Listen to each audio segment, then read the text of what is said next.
نحمده ونصلي ونسلم على رسوله الكريم بسم اللہ الرحمن الرحیم باب فی المعراج. یہ معراج کا بیان آپ کے سامنے پیش کرنے کی سعادت حاصل کر رہے ہیں. درود پاک پڑھیں. اللہم صلی علی سیدنا و شفیعنا و نبینا مولانا محمد معدن الجود والکرم علیہ وآلہ وسلم. عن قتادہ عن انس بن مالک عن مالک بن صعصعہ ان نبی اللہ صلی اللہ علیہ وسلم حدثهم عن لیلۃ اسری به بینما انا فی الحطیم وربما قال فی الحجر مجتزعا اذ اتانی آت فشق ما بین هذه الى هذه یعنی من صغرۃ نحره الى شعرته فاستخرج قلبی ثم اوتیت بطست من ذهب مملوء ایمانا الی آخر الحدیث. حضرت قتادہ رضی اللہ تعالیٰ عنہ سے روایت ہے. وہ حضرت انس بن مالک سے روایت کرتے ہیں، وہ مالک بن صعصعہ سے، کہ نبی پاک صلی اللہ تعالیٰ علیہ وآلہ وسلم نے ان لوگوں سے معراج کی رات کے تعلق سے حدیث بیان کی جس میں آپ کو معراج عطا کی گئی. سرکار دو عالم صلی اللہ علیہ وسلم نے ارشاد فرمایا کہ میں حتیم میں تھا، اور حتیم ہی کو حجر بھی کہتے ہیں. تو بعض روایتوں میں یہ ہے کہ حجر فرمایا. دونوں کا مطلب یہ ہے، ایک ہی ہے کہ میں حتیم میں تھا. حتیم جہاں جنتی پرنالہ جس کے اندر گرتا ہے، میں حتیم میں تھا. اتنے میں ایک آنے والا فرشتہ آیا تو اس نے یہاں سے لے کر کے یہاں تک جو ہے میرا سینہ شق کیا، پھر میرے دل کو نکالا، سینے کے اندر سے میرے دل کو نکالا. پھر سونے کا ایک طشت لایا گیا جو ایمان سے بھرا ہوا تھا. آقا فرماتے ہیں پھر اس کے اندر میرے دل کو دھویا گیا. اس طشت کے اندر میرے دل کو دھویا گیا. کس پانی سے؟ زمزم کے پانی سے. اس کا ذکر جو ہے دوسری حدیثوں میں ہے. ایک بات یاد رکھیے گا کہ مختلف روایتوں سے الفاظ کم اور زیادہ آئے ہیں. انشاءاللہ تبارک و تعالی شب معراج میں تفصیل کے ساتھ بیان کرنے کی کوشش کریں گے. آج یہاں پر حدیث کے جو الفاظ، جو حدیث روایت بیان کی جا رہی ہے، وہ آپ سماعت فرما لیں.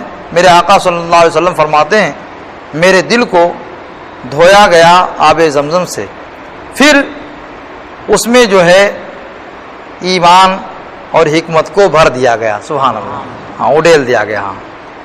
اور اس کے بعد میرے دل کو اس کے مقام پر رکھ دیا گیا. اور ایک روایت میں ہے ثم غسل البطن بماء زمزم، پھر میرے پیٹ کو زمزم کے پانی سے دھویا گیا، پھر ایمان و حکمت سے اسے بھر دیا گیا. اس کے بعد کیا ہوا؟ آقا فرماتے ہیں پھر میرے پاس ایک جانور لایا گیا، ایک چوپایا لایا گیا جو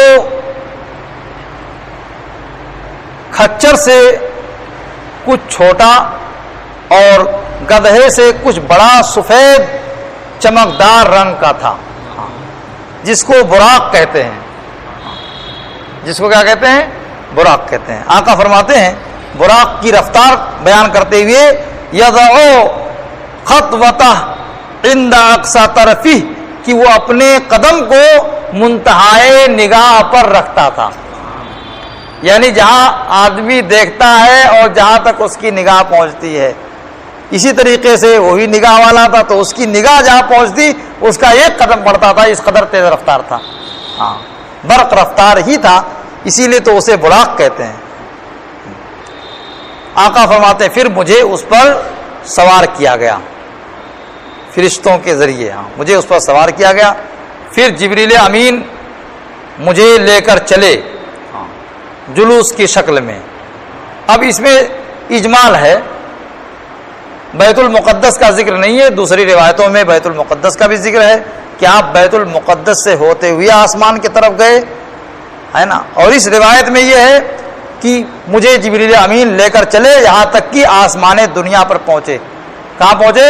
آسمان دنیا. آسمان میں بھی دروازے ہیں، کچھ دروازے ایسے ہیں جس سے اعمال چڑھتے ہیں، کچھ دروازے ایسے ہیں جس سے خیرات و برکات کا نزول ہوتا ہے، کچھ دروازے ایسے ہیں جس سے فرشتے اوپر بلند ہوتے ہیں، کچھ دروازے ایسے ہیں کہ جس سے نیچے آتے ہیں فرشتے.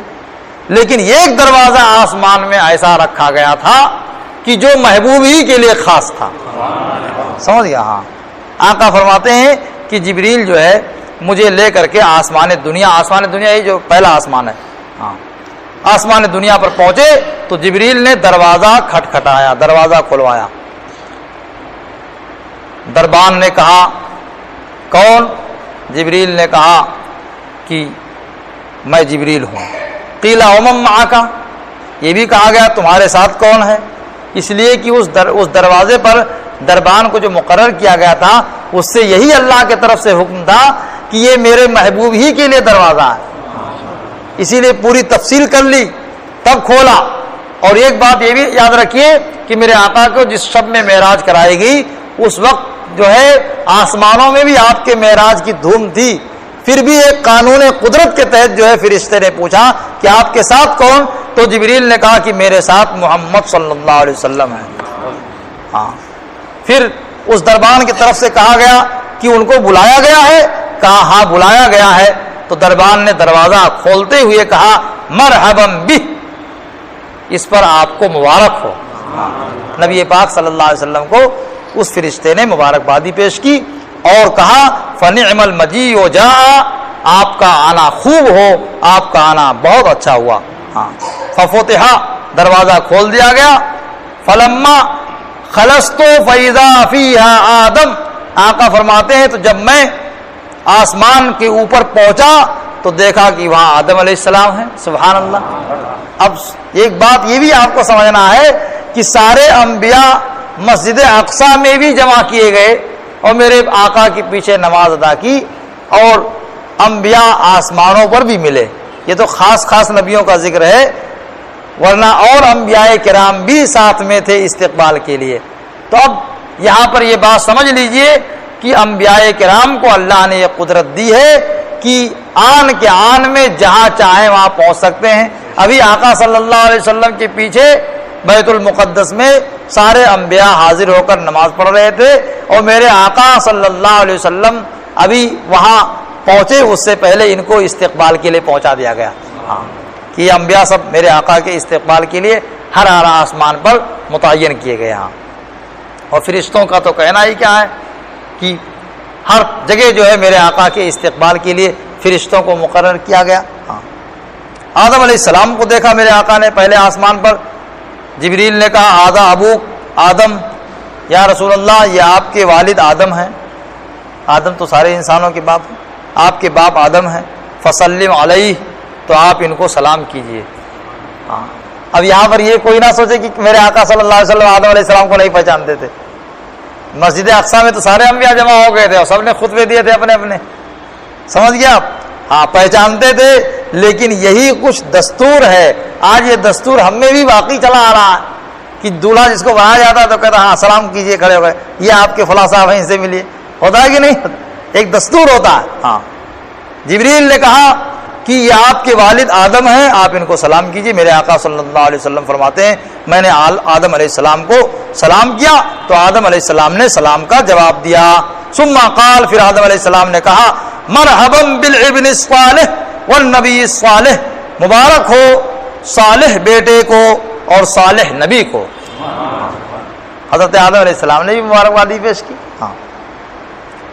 آقا فرماتے ہیں پھر مجھے بلند کیا گیا، مجھے لے جایا گیا اوپر کی طرف، یہاں تک کہ دوسرا آسمان آ گیا. پھر جبریل نے دروازہ کھلوایا. کہا گیا کہ کون؟ کہا جبریل. کہا گیا آپ کے ساتھ کوئی اور ہے؟ کہا محمد صلی اللہ علیہ وسلم ہے. کہا گیا کیا ان کو بلایا گیا ہے؟ کہا ہاں بلایا گیا ہے. تو پھر فرشتے نے کہا مرحبا بہ، مبارک ہو ان کو. سبحان اللہ. ہاں. فنعم المجیء جاء، ان کا آنا بہت خوب ہے. پھر دروازہ کھولا گیا آقا صلی اللہ علیہ وسلم خود فرماتے ہیں فلما خلصت اذا یحییٰ وعیسیٰ وہما ابنتا خالہ، جب میں دوسرے آسمان پر پہنچا تو دیکھا کہ وہاں حضرت یحییٰ اور عیسیٰ علیہم السلام ہیں اور یہ دونوں خالہ زاد بھائی ہیں۔ میرے آقا صلی اللہ علیہ وسلم یہی فرما دیے کہ یہ دونوں خالہ زاد بھائی تھے، یہ دونوں میرے استقبال کے لیے وہاں متعین کیے گئے تھے۔ جبریل نے کہا یہ یحییٰ ہیں اور یہ عیسیٰ ہیں، اشارہ کر کے جبریل نے کہا آپ ان دونوں کو سلام کیجئے۔ میرے آقا صلی اللہ علیہ وسلم فرماتے ہیں میں نے ان دونوں حضرات کو سلام کیا تو ان دونوں نے مجھے سلام کا جواب دیا اور کہا، کیا کہا؟ مرحبا بالاخ الصالح والنبی الصالح، مبارک ہو صالح بھائی اور صالح نبی کو۔ صالح بھائی اس لیے کہہ رہے ہیں کہ سارے انبیاء کو بھائی کہا گیا ہے، سارے انبیاء آپس میں بھائی ہیں، نبوت میں سارے انبیاء جو ہے شریک ہیں، اس لیے جو ہے سارے انبیاء بھائی ہیں، لیکن انبیاء کے ساتھ کسی امتی کو بھائی کہنے کا حق نہیں ہے، یہ انبیاء کی بات ہو رہی ہے۔ ہاں، اس کے بعد آقا فرماتے ہیں پھر مجھے بلند کیا گیا، پھر مجھے اوپر لے جایا گیا، یہاں تک کہ تیسرا آسمان آیا۔ جبریل نے پھر دروازہ کھلوایا اور جبریل سے کہا گیا کہ کون؟ جبریل نے کہا کہ میں جبریل ہوں۔ ان سے کہا گیا آپ کے ساتھ بھی کوئی آیا ہے؟ جبریل نے کہا کہ محمد صلی اللہ علیہ وسلم۔ پھر وہی سوال کیا گیا کہ کیا ان کو بلایا گیا ہے؟ کہا ہاں بلایا گیا ہے۔ کیوں؟ اس لیے کہ اللہ کی طرف سے ہر دربان کو یہ حکم تھا کہ میرا محبوب گا، میں اپنے محبوب کو معراج میں بلاؤں گا تبھی یہ دروازہ کھلے گا، اس لیے وہ فرشتے اللہ کے حکم کو نبھاتے ہوئے سوال کر رہے ہیں، ورنہ ایسا نہیں کہ فرشتے نہیں پہچانتے تھے، ہاں، بلکہ حقیقت تو یہ تھی کہ معراج کی رات ہر طرف میرے آقا کے چرچے تھے، ہے نا، رچی تھی شادی، مچی تھی دھومیں، ہے نا، یہاں بھی جو ہے سرکار دو عالم صلی اللہ علیہ وسلم کی خوشیاں منائی جا رہی تھی اور اوپر بھی میرے آقا کے آنے کے چرچے تھے، لیکن یہ ایک ضابطہ ہے، کہا گیا کہ محمد صلی اللہ علیہ وسلم ہمارے ساتھ ہیں، تو اس فرشتے نے، اس دربان نے کہا مبارک ہو ان کو آنا، فنعم المجیء جاء، بہت خوب آئے۔ پھر دروازہ کھول دیا گیا۔ میرے آقا فرماتے ہیں فلما خلصت اذا یوسف، تو جب میں تیسرے آسمان پر فائز ہوا، تیسرے آسمان پر پہنچا تو دیکھا یوسف علیہ السلام ہیں، وہاں یوسف علیہ السلام استقبال کے لیے کھڑے ہوئے تھے۔ جبریل نے کہا یہ یوسف ہیں، آپ ان کو سلام کیجئے۔ میرے آقا فرماتے ہیں میں نے ان کو سلام کیا، پھر انہوں نے مجھے سلام کا جواب دیا اور کہا مرحبا بالاخ الصالح والنبی الصالح، مبارک ہو صالح بھائی اور نیک صالح نبی کو۔ پھر مجھے بلند کیا گیا، میرے آقا فرماتے ہیں یہاں تک کہ چوتھا آسمان آیا۔ پھر جبریل نے دروازہ کھلوایا، دروازہ کے دربان نے کہا کہ کون؟ کہا جبریل۔ کہا آپ کے ساتھ کون؟ کہا محمد صلی اللہ علیہ وسلم۔ کہا گیا کیا ان کو بلایا گیا ہے؟ کہا ہاں۔ تو انہوں نے بھی کہا مرحبا بہ فنعم المجیء جاء، مبارک ہو ان کا آنا اور ان کا آنا جو ہے خوب ہو۔ ہاں، پھر دروازہ کھول دیا گیا۔ میرے آقا فرماتے ہیں جب میں چوتھے آسمان پر فائز ہوا تو دیکھا کہ وہاں ادریس علیہ السلام ہے۔ اب آپ ایک بات جو ہے اگر علماء سے سنے ہوں گے کہ حضرت ادریس علیہ السلام کو عارضی موت آئی تھوڑی دیر کے لیے اور اس کے بعد ان کو جنت میں داخل کیا گیا، جنت میں ہیں وہ، تو اب یہ ذہن میں آتا ہوگا کہ جنت تو بہت بلندی پر ہے، ساتوں آسمان کے اوپر ہے جنت، پھر یہاں کیسے چوتھے آسمان پر؟ تو اس کا جواب ہمارے علماء نے دیا کہ نبی کے استقبال کے لیے وہاں اس دن رات میں لائے گئے، جیسے کہ مسجد اقصی میں جمع کیا گیا سب کو، ایسے ہی یہ استقبال کے لیے یہاں پر حاضر تھے۔ حضرت ادریس علیہ السلام، انہوں نے کہا، جبریل نے کہا یہ ادریس ہیں، ان کو سلام کیجئے۔ میرے آقا فرماتے ہیں میں نے سلام کیا، انہوں نے سلام کا جواب دیا۔ پھر انہوں نے کہا کہ مبارک ہو صالح بھائی کو اور مبارک ہو صالح نبی کو۔ حضرت ادریس علیہ السلام جو ہے آقا صلی اللہ علیہ وسلم کے سلسلے ابوت میں بھی آتے ہیں، لیکن بھائی اس لیے کہا کہ نبوت کے اعتبار سے بھائی ہیں، سارے انبیاء بنو اللہ تھے۔ پھر مجھے بلند کیا گیا، یہاں تک کہ پانچواں آسمان آ گیا۔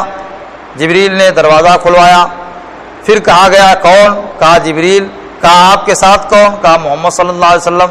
کہا گیا کیا ان کو بلایا گیا ہے؟ کہا ہاں بلایا گیا ہے۔ تو دربان نے کہا کہ مبارک ہو ان کو اور ان کا آنا بہت اچھا ہوا۔ ہاں پھر دروازہ کھول دیا گیا۔ میرے آقا صلی اللہ علیہ وسلم فرماتے ہیں کہ جب میں 5ویں آسمان پر پہنچا تو دیکھا کہ وہاں ہارون علیہ السلام ہیں۔ سبحان اللہ۔ ہاں استقبال کے لیے وہاں وہ موجود تھے۔ جبریل نے کہا یہ ہارون علیہ السلام ہیں، آپ ان کو سلام کیجئے۔ آقا فرماتے ہیں کہ میں نے ان کو سلام کیا، انہوں نے سلام کا جواب دیا اور پھر انہوں نے بھی مرحبا کہا۔ کیا کس الفاظ میں کہا؟ مرحبا بالاخ الصالح والنبی الصالح، مرحبا ہو صالح نبی اور صالح بھائی کو۔ پھر مجھے بلند کیا گیا یہاں تک کہ 6ٹھا آسمان آ گیا۔ عبارت نہیں پڑھ رہا ہوں کہ وقت لمبا ہو جائے گا، ترجمہ ہی سماعت فرما لیں۔ مجھے جو ہے 6ٹھے آسمان پر پہنچایا گیا۔ پھر جبریل نے دروازہ کھلوایا، کہا گیا کون؟ کہا جبریل۔ کہا گیا کون آپ کے ساتھ؟ کہا محمد صلی اللہ علیہ وسلم۔ کہا گیا کیا ان کو بلایا گیا ہے؟ اللہ کی طرف سے آرڈر آیا ہے؟ کہا ہاں۔ کہا مرحبا ہو ان کو، خوب اچھا آنا ہوا۔ پھر دروازہ کھول دیا گیا۔ آقا فرماتے ہیں جب میں 6ٹھے آسمان پر پہنچا تو دیکھا کہ موسیٰ علیہ السلام، سبحان اللہ، وہاں موسیٰ علیہ السلام استقبال کے لیے موجود تھے پہلے سے۔ جبریل نے کہا یہ موسیٰ علیہ السلام ہیں، آپ ان کو سلام کیجئے۔ اچھا ایک بات یہ میں بتا دوں آپ کو کہ یہ کسی کے ذہن میں نہ آنے پائے کہ سرکار سے کیوں سلام کروایا جا رہا ہے۔ یہ ایک اصول بتایا جا رہا ہے۔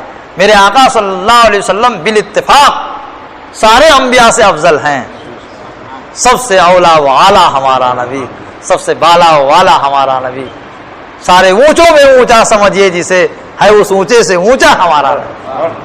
تو یہ بالکل اتفاقی بات ہے، میرے آقا افضل ہیں، لیکن یہاں قانون بتائے گا کہ آنے والا سلام کرے۔ سمجھ گئے آپ؟ ہاں ہاں۔ کہا کہ سلام کیجئے ان کو۔ میرے آقا صلی اللہ علیہ وسلم فرماتے ہیں میں نے سلام کیا۔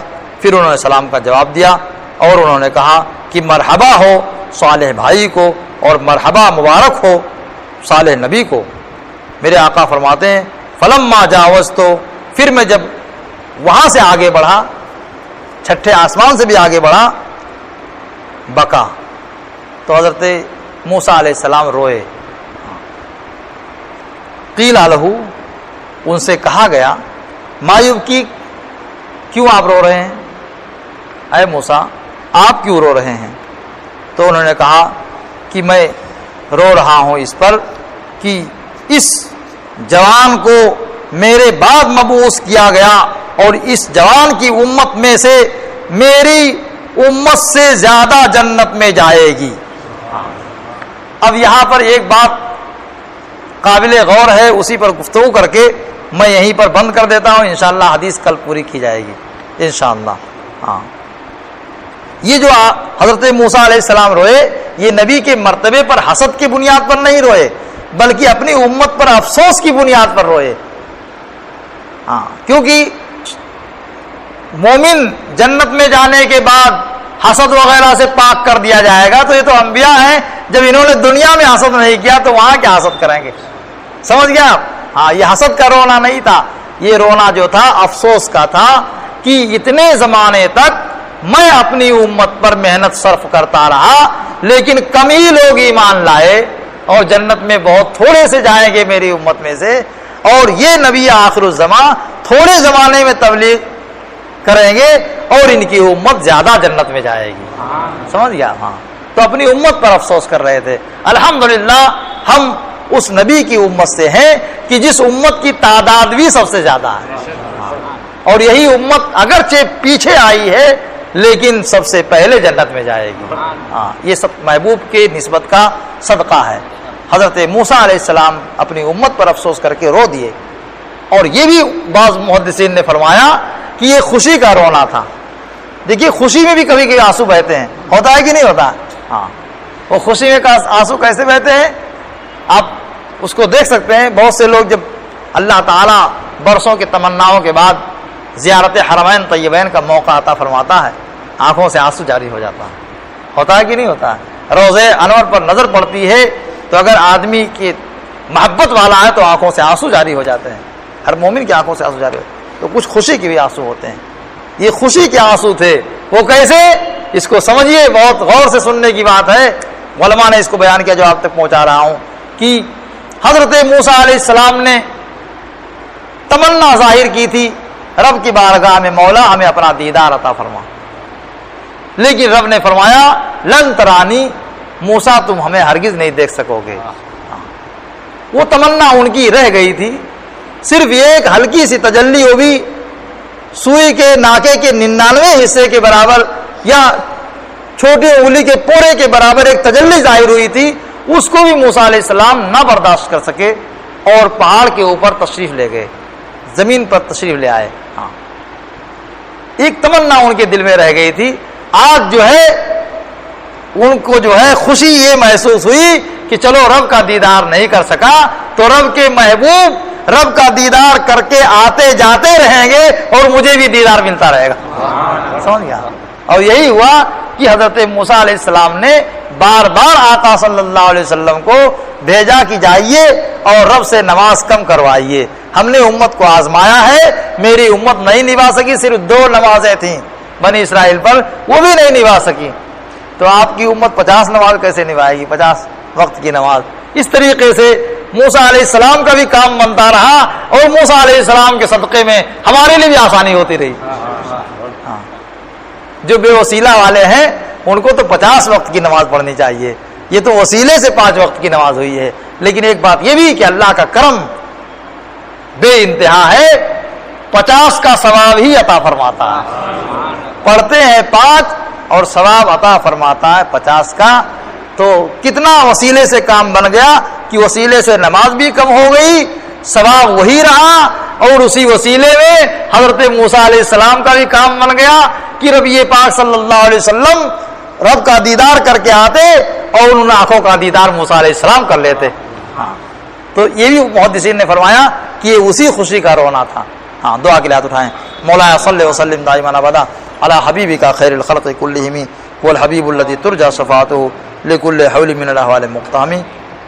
مولا تبارک و تعالی نبی پاک صلی اللہ تعالی علیہ وسلم کے معراج مبارک کے صدقے میں ہمیں کھوئی ہوئی عزت واپس عطا فرما دے۔ ہاں، بصدق عروج نبی معظم ہمیں دنیا عقبہ کی عزت عطا فرما، ہمیں دنیا عقبہ کی عزت عطا کر، ہمیں دنیا عقبہ کی عزت عطا کر۔ وفوض امری اللہ ان اللہ بصیر بالعباد برحمتک یا ارحم الراحمین۔ لا الہ الا اللہ محمد رسول اللہ صلی اللہ تعالی علیہ وآلہ وسلم۔